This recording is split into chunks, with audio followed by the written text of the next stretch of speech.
नमस्कार शेतकरी बांधवांनो. आजचा हा व्हिडिओ पाहताना कदाचित तुमच्या डोळ्यात पाणी येईल किंवा संतापानं तुमचं रक्त सळसळेल.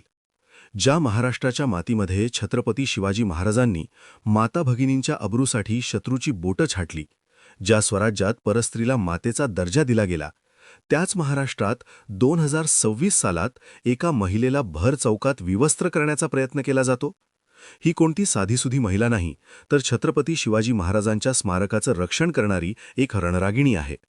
बुलढाणा जिल्ह्यातील लोणार तालुक्यातील चिखला या गावात जी घटना घडली, ती ऐकून कोणत्याही शिवभक्ताची मान शरमेनं खाली झुकेल.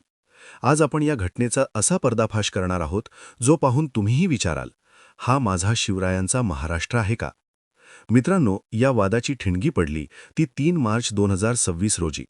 चिखला गावात कुणीतरी अज्ञात शिवभक्तानं छत्रपती शिवाजी महाराजांचा एक छोटा पुतळा बसवला होता. महाराज गावात आले, अख्ख्या गावानं आनंद साजरा करायला हवा होता. पण दुर्दैवानं गावातील काही समाजकंटकांना हे मान्य नव्हतं.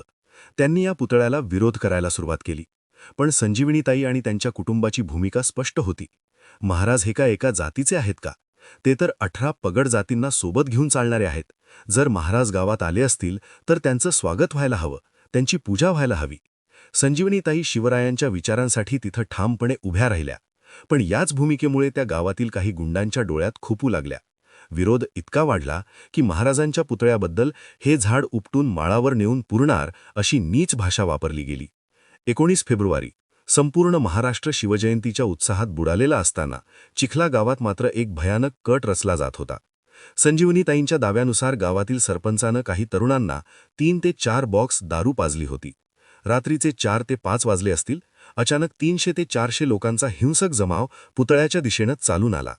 संजीवनीताई आणि त्यांच्या कुटुंबातील अवघ्या 4 ते 5 महिला तिथं पुतळ्यासमोर धरणं धरून बसल्या होत्या.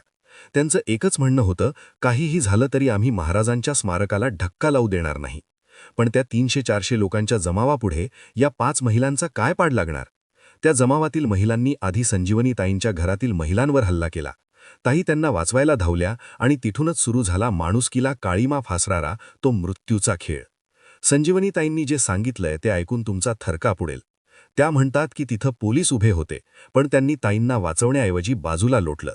ताईंना जाणीवपूर्वक सीसीटीव्ही कॅमेऱ्याच्या बाहेर नेण्यात आलं आणि तिथं 30 ते 35 नराधमांनी ताईंना गोल कोंडाळं करून घेरलं. ताईंनी थेट आरोप केलाय की सर्वात आधी त्यांच्या अंगावर हात टाकणारा, त्यांच्या कपड्याला हात घालणारा दुसरा कुणी नसून त्या गावाचा सरपंच होता. 35 जणांच्या त्या घोळक्यात ताईंना फुटबॉलसारखं इकडून तिकडे लोटलं जात होतं. त्यांचे केस उपटले गेले, त्यांना लाथाबुक्क्यांनी मारलं गेलं, जमिनीवर फरफटत नेलं गेलं.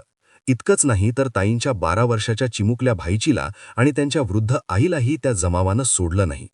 त्यांच्या खाजगी भागावर लाथा मारण्यात आल्या असा खळबळजनक आणि संतापजनक आरोप ताईंनी केलाय. या घटनेनंतर काही लोकांनी जावई शोध लावला की संजीवनीताईंनी स्वतःच कपडे फाडले आहेत आणि हा फक्त एक राजकीय स्टंट आहे. पण मित्रांनो, जरा विचार करा, कोणती महिला, कोणती बहीण स्वतःची अब्रू चव्हाट्यावर आणून असा स्टंट करेल? ताई सडेतोड विचारतात, जर मी स्वतः कपडे फाडले असतील तर तुमच्याकडे सीसीटीव्ही आहे ना, मग दाखवा ना जगाला तो व्हिडिओ. संजीवनीताईंचा आरोप आहे की पोलिसांनी गुंडांना मदत केली. ज्यांच्यावर रक्षण करण्याची जबाबदारी होती त्यांनीच नराधमांना रान मोकळं करून दिलं. आज संजीवनीताईंच्या अंगावर नखांच्या आणि दातांच्या खुणा आहेत. त्या म्हणतात, मी अल्पसंख्याक आहे या गावात म्हणून माझ्यावर हा अन्याय झाला का? शेतकरी बांधवांनो, सध्या या प्रकरणात पोलिसांनी 19 जणांना अटक केली आहे. सरपंचानंही सरेंडर केल्याचं समजतंय. पण प्रश्न अटकेचा नाही, प्रश्न मानसिकतेचा आहे. छत्रपती शिवाजी महाराजांच्या नावानं राजकारण करणाऱ्या या महाराष्ट्रात महाराजांच्याच पुतळ्यासाठी एका महिलेला आपली अब्रूपणाला लावावी लागते, हीच मोठी शोकांतिका आहे. संजीवनीताईंनी आता आरपारची लढाई पुकारली आहे. जोपर्यंत पूर्ण गुन्हेगार अटक होत नाहीत आणि त्या दोषी पोलीस अधिकाऱ्यांवर कारवाई होत नाही, तोपर्यंत मी हे स्मारक सोडणार नाही असा निर्धार त्यांनी केलाय. हा व्हिडिओ जात पात किंवा राजकारणासाठी नाही. हा व्हिडिओ एका बहिणीला न्याय मिळवून देण्यासाठी आहे. तुम्हाला काय वाटतं? अशा नराधमांना भर चौकात काय शिक्षा मिळायला हवी? पोलिसांनी घेतलेली भूमिका योग्य होती का? कमेंट्समध्ये तुमची मतं नक्की सांगा. हा व्हिडिओ जास्तीत जास्त शेअर करा, जेणेकरून प्रशासनाला जाग येईल आणि संजीवनीताईंना न्याय मिळेल. पुन्हा अशी घटना कोणत्याही गावात घडू नये यासाठी आपण सर्वांनी एकत्र येणं गरजेचं आहे. जय जवान, जय किसान, जय शिवराय.